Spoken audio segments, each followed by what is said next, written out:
हमारे पास एक पत्र आया है जसवंत कौर जी का, दिल्ली की हैं ये, और इनकी कुंडली भी आई है। आप इनको बताएं कि इनको क्या क्या रोग हैं।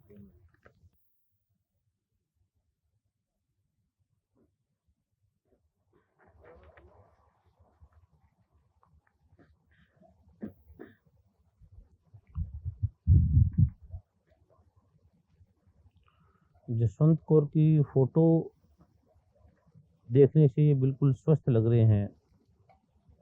फोटो में ये आराम से खड़े हैं, जैसे इन्हें कोई रोग नहीं है। लेकिन इनकी जो कुंडली है, क्योंकि जो कुंडली है ज्योतिष विज्ञान, वो प्रकृति के दो नियमों पर आधारित है, law of action and reaction, इसके ऊपर आधारित है। लॉ ऑफ कर्मा, कर्म का नियम, और कर्मों के फल का नियम। पिछले जन्मों के कर्मों का फल का प्रभाव जो होता है वो हमारे नए जन्म पर भी पड़ता है। जो जसवंत कौर जी हैं, इन्हें निस्संदेह पक्षाघात से ये ग्रस्त हैं ये, क्योंकि इन्हें लकवा है, और जिन्हें पैरालिसिस भी कहा जाता है, पक्षाघात भी कहा जाता है, और इन्हें शुगर भी है, इन्हें हाइपरटेंशन भी है, ब्लड प्रेशर भी है, और इन्हें हार्ट अटैक भी हो चुका है।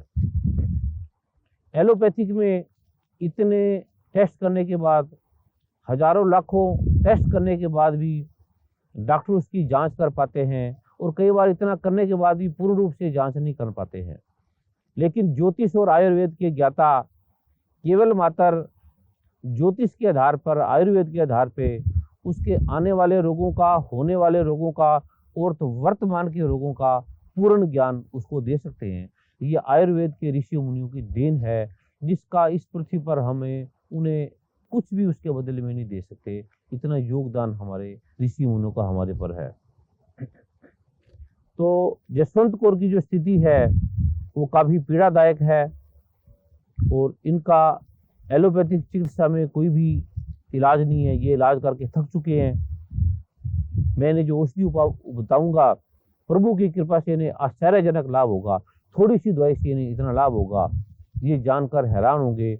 और जो इनके चिकित्सक होंगे वो स्वयं भी बड़े प्रसन्न होंगे, क्योंकि जो योगा चिकित्सक है वो किसी भी, जब देखता है कि किसी भी उपाय से कोई रोगी ठीक होता है, तो ये नहीं मानता कि वो एलोपैथिक से हो गया या होम्योपैथिक से हो गया। जैसे आपकी कोई वस्तु गुम गई हो, तो आप ये नहीं देखते कि वो किसी ने उठाई है या किसी ने मुझे ला कर दी है, वो आदमी चोर है या राजा है या गरीब है या अमीर है या बच्चा है। जब आपको आपकी कोई प्रिय वस्तु मिल जाती है, जैसे आपका बच्चा गुम गया, कोई लेकर आ जाता है, चाहे वो क्षुद्र है, चाहे वो ब्राह्मण है, चाहे वो क्षत्रिय है, चाहे वो चोर है, चाहे वो आपका शत्रु है। ऐसे ही जब कोई योगा चिकित्सक होता है, वो ये देखता है कि मेरा रोग ठीक हो गया है। वो किससे ठीक हो गया है, कैसे ठीक हो गया है, हम उसको क्या नाम लेते हैं, दूसरा क्या नाम लेता है, या हम उस औषधि को क्या रूप देते हैं, कोई दूसरा क्या रूप देता है, वो इस वाद विवाद में नहीं पड़ता। वो उसके फल को देखता है कि ये मेरा रोगी ठीक हो चुका है। जो ये मैं औषधि ने बताऊंगा, तो प्रभु की कृपा से इन्हें काफ़ी लाभ होगा। और जो भी इस प्रकार के व्यक्ति हैं, इस रोग से ग्रस्त हैं, इनका उपाय, इनका उपयोग करेंगे तो उन्हें भी वो निस्संदेह लाभ होगा। एक तो 10 मूल का काढ़ा, हींग, सेंधा नमक, काली मिर्च, हरीत की, सेमल के फूल, बिधारा की जड़, कीकर की फली और कीकर की जड़, और मैनमिस के पत्ते और मैनमिस की जड़, ये सभी बराबर भाग मिलाकर इसको पीस कर इसका चूर्ण बना लें। और 6 मासा सुबह गाय के मूत्र के साथ, 6 मासा दोपहर को जल के साथ, और 6 मासा रात को गाय के दूध के साथ इसका सेवन करें। और काली मिर्च को, ये 100 ग्राम काली मिर्च को 250 ग्राम सरसों के तेल में पाउडर बना के उसको बॉयल कर लें, उबाल लें। उसका फिर ये लेप करें उस स्थान पर जहाँ पर पक्षाघात से ये ग्रस्त है। तो ये थोड़े माह में ही देखेंगे कि इन्हें आशातीत लाभ हुआ है। इनके जो अंग कार्य नहीं कर रहे थे, जिसपे संवेदना भी नहीं हो रही थी, उनमें संवेदना प्रारंभ हो गई है, और प्रभु की कृपा से ये थोड़े माह में ही ये चलने लग जाएंगे। ऐसा आयुर्वेद के ऋषि मुनियों का दिव्यता है, दिव्य गुण है। और औषधि लेने से पहले ये जिस भी गुरु की या जिसकी भी ये पूजा करते हैं, जिसको भी मानने वाले हैं, ये हिंदू हैं, मुसलमान हैं, सिख हैं या ईसाई हैं, जो जिसको भी मानने वाले हैं, उसका ये प्रार्थना करें। अगर ये सिख हैं, निश्चित ही क्योंकि उनका नाम जसवंत कौर है, तो ये वाहे गुरु का सिमरन करें, क्योंकि वाहे गुरु में इतनी शक्ति है, इस मंत्र में इतनी शक्ति है, इसके मंत्र को करने वाला ही जानता है। अगर कोई व्यक्ति 11 मिनट प्रतिदिन वाहे गुरु का सिमरन करे तो वो हैरान हो जाएगा कि उसके अधिभौतिक, अधिदैविक, मानसिक, शारीरिक और कार्यकलाप में भी अगर उन्हें कोई बाधा विघ्न आ रही है तो खाली वाहे गुरु के मंत्र से ही उनके कितने रोगों का अंत हो सकता है। क्योंकि वाहे गुरु जो मंत्र है वो 4 शब्दों से बना है। जो वा शब्द है वह है वो वासुदेव से लिया गया है, वो सतयुग से लिया गया है। और जो है शब्द है वो हरि से लिया गया है। और जो गु शब्द है वो गोविंद से लिया गया है। और जो रा शब्द है वो राम से लिया गया है। तो इसमें चारे युगों के जो शक्ति है, चारे युगों की, वो एक वाहे गुरु मंत्र के अंदर है।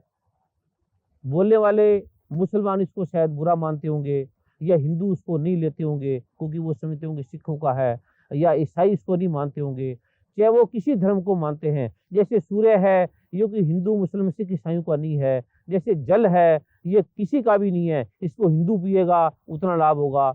अब कल कोई हिंदू कह दे जल हमारा है, वो मुसलमान कह दे आब हमारा है, या कोई और किसी धर्म को मानने वाला उसे कोई और नाम दे दे। ऐसे ये जो वाहे गुरु का मंत्र है, ये मुसलमान है तो वो भी इसका प्रयोग करके देख ले, हिंदू है वो भी इसका प्रयोग करके देख ले, ईसाई है वो भी इसका प्रयोग करके देख ले, वो बुद्ध को मानने वाला है, जैन को मानने वाला है, या किसी भी संप्रदाय को मानने वाला है, क्योंकि ये वैज्ञानिक है। ये क्योंकि केवल सिखों का नहीं है, ये हिंदू का नहीं है, ये विज्ञान है। जैसे प्रकाश है, प्रकाश को कोई भी जगाएगा तो अंधेरे का नाश होगा। नींबू को कोई भी पिएगा उसका प्रभाव होगा। क्रोसिन की गोली को कोई भी खाएगा उसका बुखार उतरेगा। ऐसे ये जो वाहिगुरु मंत्र है, इसकी पावर है, इसकी शक्ति है। तो मैं जरूर इन्हें कहूँगा कि इस अवस्था में वाहिगुरु का सिमरन करें। 11 मिनट प्रतिदिन करें ये सुबह, और 11 मिनट ये शाम को करें, और इस औषधि का प्रयोग करें। अगर वो हिंदू है तो वो जो भी उसके गुरु ने उसे मंत्र दिया है, जो भी उसे ज्ञान दिया है, उसका सिमरन करें, उसका ध्यान करें, तो प्रभु की कृपा से ये निस्संदेह अवश्य रोग से मुक्ति प्राप्त करेंगे।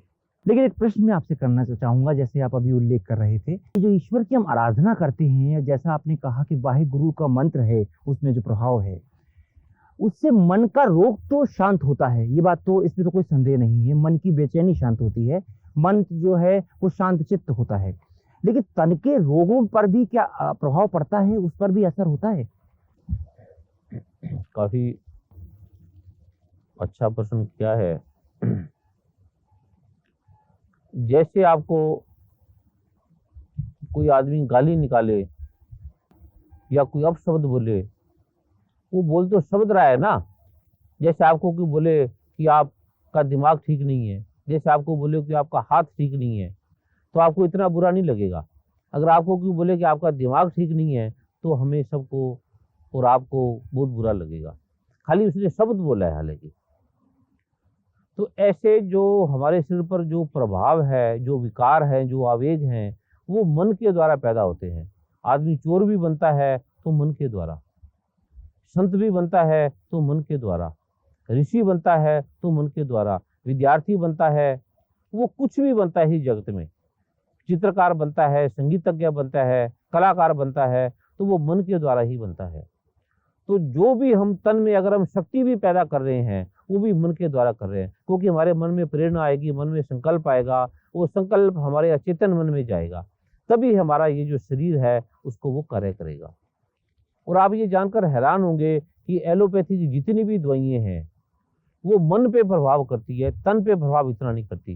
रोग निवारण जितनी भी औषधियाँ हैं या दर्द निवारक जितनी भी औषधियाँ हैं, वो सारा मन की प्रक्रिया को बंद करने की है। कि मन का जो दर्द है, जिस हिस्से में दर्द होता है, जैसे हमारे हाथ में दर्द है, तो आप जानकर हैरान होंगे कि कभी हाथ को दर्द नहीं होता, मन के कुछ पॉइंट को, कुछ हिस्से को दर्द होता है।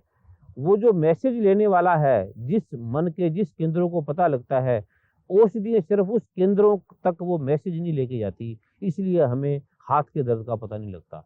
कोई भी दवाई पैर के दर्द को कम नहीं करेगी, वो मस्तिष्क के उस हिस्से के संवेदन जो है, मैसेज लेने वाली जो नाड़ियां हैं, उनमें अवरोध पैदा कर देगी, ताकि उनका वो जो संदेश है उस हिस्से को ना मिले और दर्द की अनुभूति ना हो।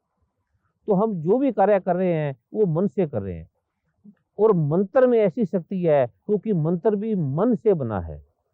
मंत्र के आगे मन है। हमारा जो भी जगत है ये मन से बना हुआ है। अगर अभी हमारे शरीर के कुछ हिस्से में सुई लगा दी जाए, मन के कुछ हिस्से में लगा दी जाए, तो हमें देखना बंद हो जाएगा, हमें सुनना बंद हो जाएगा। और जब किसी आदमी को पैरालिसिस होता है, लकवा होता है, तो डॉक्टर उसके कोई अंगों का एक्सरे नहीं करते, उसके दिमाग के कुछ हिस्से का कैट स्कैन करेंगे, एमआरआई करेंगे, स्कैनिंग करेंगे, उसमें देखेंगे कि इसके ब्रेन के कुछ हिस्से में कुछ कष्ट तो नहीं आ गया, कुछ बाधा तो नहीं आ गई, कुछ खून के थक्के तो नहीं जम गए, क्योंकि जितने भी रोग हैं वो मन से पैदा होते हैं। तो जब मन की ऐसी कोई भी औषधि नहीं है जो मन के रोगों का निवारण कर सके, केवल मंत्रों में ही मन के निवारण की शक्ति है। जब हम किसी मंत्र का प्रयोग करेंगे तो वो मन के विकारों को दूर करता है। जब मन हमारा शांत होगा तो हमारा शरीर भी ठीक होगा, हमारा शरीर भी स्वस्थ होगा। जब हमारा शरीर स्वस्थ होगा तो हम अच्छे कार्य करेंगे, हम धन कमाएंगे, धन का सदुपयोग करेंगे। तो जो भी हम कर रहे हैं, आप बैठे भी हैं, हम बोल भी रहे हैं, ये हमारे मन के सुचारू रूप से कार्य करने से है। अगर हमारा मन कार्य नहीं करेगा तो हम ना हिल सकते, ना बोल सकते, आप बैठ भी नहीं सकते, चल भी नहीं सकते। तो इस जगत में जो भी दिख रहा है, जो भी ऋषि उन्होंने ग्रंथ लिखे हैं, शास्त्र लिखे हैं, वो मन के द्वारा लिखे गए हैं, मन ने लिखे हैं और मन के पढ़ने के लिए ही है। जो भी विद्या है वो मन ने मन के पढ़ने के लिए, जानने के लिए लिखी है। तो ये मंत्र भी मन के द्वारा मन के रोगों का निवारण करने का उपाय है, और मंत्रों के अलावा और कोई भी उपाय नहीं है। तो जो आदमी मंत्रों का प्रतिदिन एक समय निर्धारण कर ले, एक स्थान निर्धारण कर ले, स्थान का भी उसमें प्रभाव है, तो निश्चित ही वो आने वाले रोगों से भी मुक्ति प्राप्त करेगा। और जो भविष्य में रोग हैं, जो वर्तमान में रोग हैं, जो भूतकाल में रोग थे, उन सब से वो रोगातीत हो जाएगा वो। परम पूज्य महाब्रह्म ऋषि श्री कुमार स्वामी जी नामक कल्पवृक्ष ने भारत में ही नहीं पूरे विश्व को अपनी कृपाओं से कृतार्थ किया। वेदों के शास्त्रोक्त बीज मंत्रों के प्रभाव को देश विदेश के बुद्धिजीवियों ने भी स्वीकारा। 2 मई 2011 को यूएस के न्यूयॉर्क सीनेट ने निर्विरोध प्रस्ताव पारित करके परम पूज्य महाब्रह्म ऋषि श्री कुमार स्वामी जी को सम्मानित किया। On the resolution, all in favor signify by saying aye. Opposed? The resolution is adopted. Nassau county के असेंबली हॉल में आयोजित एक भव्य समारोह में सीनेट में निर्विरोध प्रस्ताव पारित करके 29 अप्रैल को ब्रह्मर्षि श्री कुमार स्वामी जी डे घोषित किया गया। इस प्रकार देश विदेशों की सांसदों ने कृतज्ञ भाव से अनेकों पुरस्कार, angel of humanity, pride of world, happiness, health and piece ambassador award इत्यादि से सम्मानित किया। विश्व के शक्तिशाली देशों ने अंततः बीज मंत्रों की सनातन शक्ति को स्वीकार कर ही लिया। परम पूज्य महाब्रह्म ऋषि श्री कुमार स्वामी जी केवल आध्यात्म से ही नहीं वरन दैवव्य पार्श्व चिकित्सा और अभिमंत्रित औषधियों से भी असाध्य रोगों का निवारण करते हैं, जिसका आधुनिक मेडिकल साइंस के पास कोई इलाज नहीं है। परम पूज्य महाब्रह्म ऋषि श्री कुमार स्वामी जी को लोगों के चित्र देखकर रोग विश्लेषण एवं उनके समाधान हेतु all India Hakim Ajmal Khan award और बेस्ट आयुर्वेदिक फिजिशियन अवार्ड से भी सम्मानित किया गया।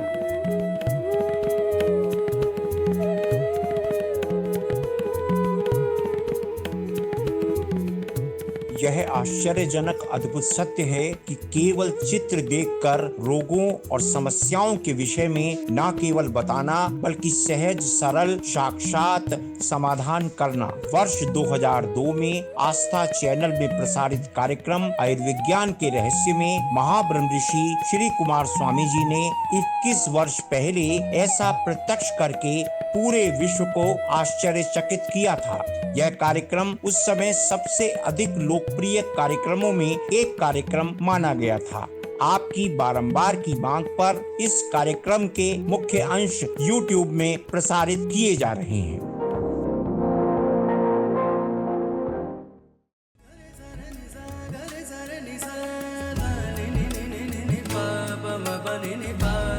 Basa